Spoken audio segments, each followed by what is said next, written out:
Oke, kita mulai materi ini. Ini materi PPh orang pribadi. Kita mulai dari subjek pajak dulu ya. PPh merupakan jenis pajak subjektif, artinya untuk pengenaan PPh itu harus dicari dulu siapa subjeknya. Setelah ketemu siapa subjeknya, baru dicari tahu apakah si subjek tadi punya objek yang harus dipajaki atau tidak. Jadi yang pertama dicari adalah subjeknya, baru kemudian dicari objeknya. Kalau subjek ada, objeknya juga ada, maka dia wajib pajak. Ya, harus bayar pajak.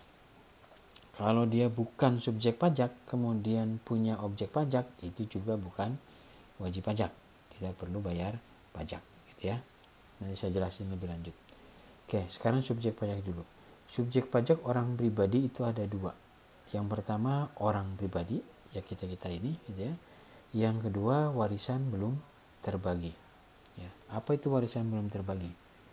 Kalau misalnya si A punya bengkel mobil, kemudian si A itu meninggal dan bengkel tadi belum diwariskan kepada anak-anaknya, misalnya anaknya 2 ya, belum diwariskan kepada anak-anaknya, maka bengkel tadi adalah subjek pajak kelompok yang ini, warisan belum terbagi ya, supaya tetap bayar pajak walaupun pemiliknya meninggal. Sepanjang belum dibagi, maka menjadi subjek pajak kelompok yang ini, warisan belum terbagi. Subjek pajak dalam negeri, subjek pajak itu ada dua, subjek pajak dalam negeri dan subjek pajak luar negeri. Sekarang yang dalam negeri dulu. Orang pribadi dikatakan sebagai subjek pajak dalam negeri apabila memenuhi syarat seperti ini.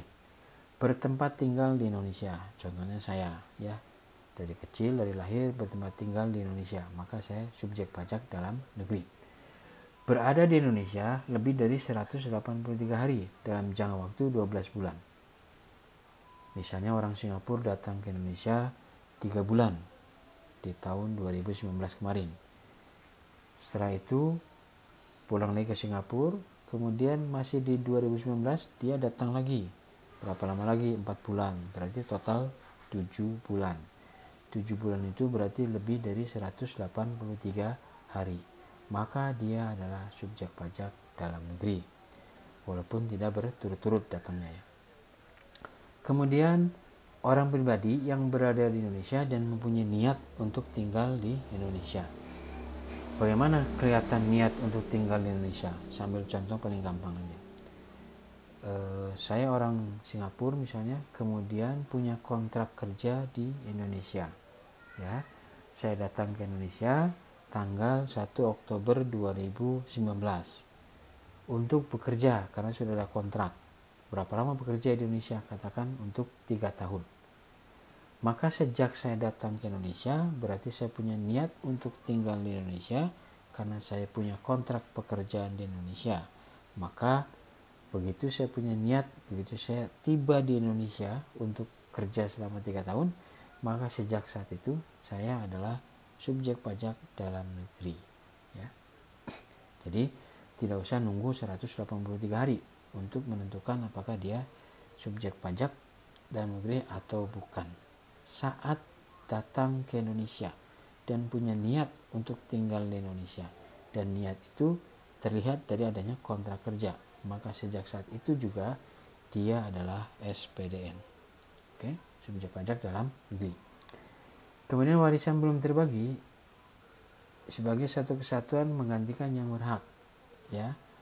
Artinya kalau ada warisan belum terbagi, dia menjadi subjek pajak ya, menggantikan yang berhak. Siapa yang berhak? Ahli waris berarti kan. Oke. Statusnya mengikuti status pewaris dan pemenuhan kewajiban perpajakannya digantikan oleh warisan tersebut ya.